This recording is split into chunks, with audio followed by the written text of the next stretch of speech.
আল্লাহ খুশিতে হেসে দেন। কাজে হাজিরিন, তাহাজ্জুদের অভ্যাস করবেন। মাসে সপ্তাহে উঠে উঠে রাতের বেলা সবাই যখন ঘুমিয়ে যাবে উঠে যায় নামাজে বসবেন। তারপর আমার আল্লাহর হুজুরিতে কম করে হলেও 2 রাকাত তাহাজ্জুদের নামাজ পড়ে আল্লাহ হুজুরদের পায়ে সেজদা দিয়ে দেখবেন। এই সেজদার ভিতরে কত মজা, মনে হয় যেন দুনিয়া সব সূরা আল্লাহ এই সেজদার ভিতরে ঢেলে দিয়েছে।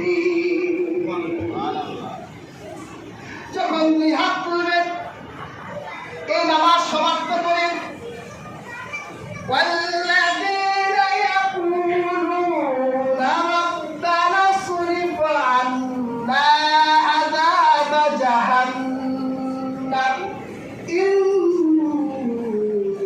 عذابها كان غراما। আর রহমানের বান্দারা ওই নামাজ শেষে যখন মোনাজাত করে 2 হাত তুলে ওই 2 হাত তুলে আল্লাহকে বলতে থাকে, হে আল্লাহ, আমাদের জাহান্নামের আযাব থেকে নিষ্কৃতি দেন। নিশ্চয় জাহান্নামের আগুনের ভিতরেই রয়েছে লাশ। ইন্নাহা সাআত মুস্তাকাররাও ওয়া মুকামা। জাহান্নাম আবাস আর অবস্থানের দিক থেকে কতই না নিকৃষ্ট। তাহাজ্জুদ করে চোখের পানি ছেড়ে আল্লাহর কাছে জাহান্নামের জন্য কান্না করে, এটা মুক্তি পাওয়ার জন্য আল্লাহর কাছে কান্না করে। আর হাজরিন, দেখুন তাদের ইবাদত কত। তারা রহমানের রহমত প্রাপ্ত বান্দা।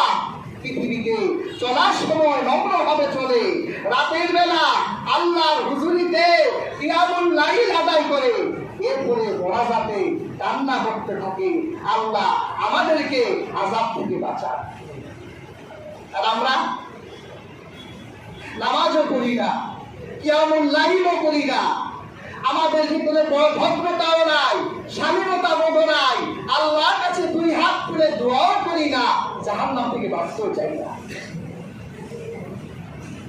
আর তারা এত ইবাদত করার পরেও আল্লাহর কাছে জাহান্নাম থেকে নিষ্কৃতি চাচ্ছে।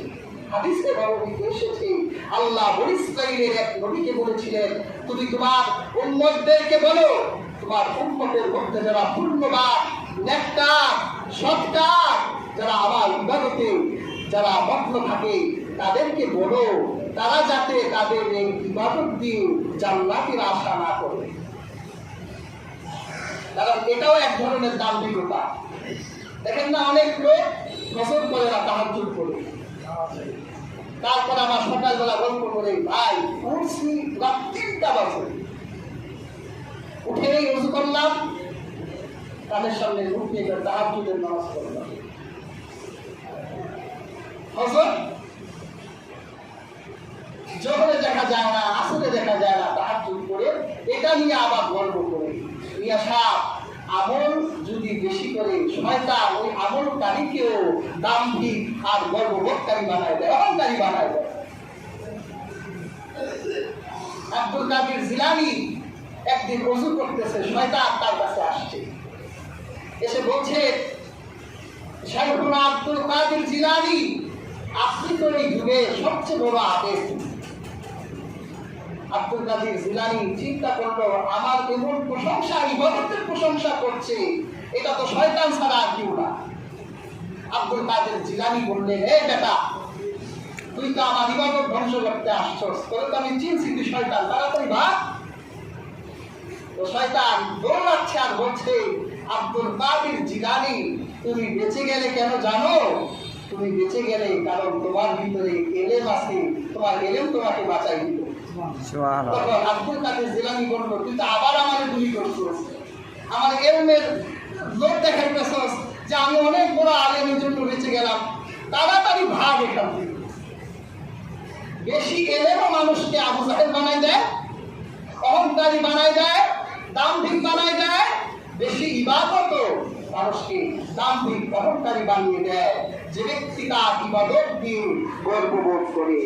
আর প্রকৃত আবেগ তো সেই ব্যক্তি, যে ব্যক্তি জাহিরি ভাবে আল্লাহ হুকুমগুলো পালন করে এরপর গোপনে নীরবে নিস্তব্ধ রাতে সবাই যখন ঘুমিয়ে থাকে তখন তিনি চিন্তা করে যে আল্লাহ পাক তো আমাকে হুকুম করেছিল, এই জন্য আমি আল্লাহ হুকুম পালন করেছিলাম।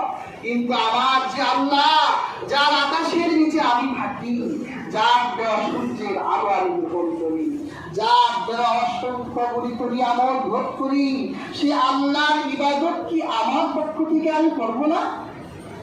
আমি তো 5 ওয়াক্ত নামাজ পড়েছিলাম তার হুকুম হিসেবে, আমার পক্ষ থেকে কি আমি আমার মাবুদের কুদরতের পায়ে কি সিজদা দিতে পারি না? তখন সে তার ব্যক্তি উদ্যোগে সে আল্লাহর রাজি খুশি অর্জনের জন্য নীরব বিচ্ছিত নিস্তব্ধ রাতে স্ত্রী ঘুমানো, সন্তান ঘুমানো, কিন্তু সে সেই ঘুমের বিছানা থেকে উঠে পানি দিয়ে ওযু করে অন্ধকার এক ঘরে জায়নামাজ বিছিয়ে আল্লাহর কুদরতের পায়ে সিজদা দিয়ে কান্নায় লুটিয়ে পড়ে। এই হলো আবেগ, তার এই ইবাদতের খবর মাওলা আর তার বান্দা ছাড়া আর কেউ জানে না। এইরকমই তো হওয়া দরকার।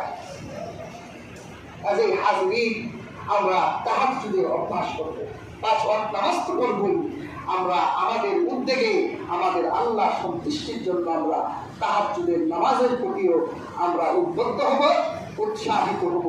আল্লাহ সুবহানাহু ওয়া তাআলা আমাদের প্রত্যেককে ইখলাসের সাথে ইবাদত করার তৌফিক দান করুন।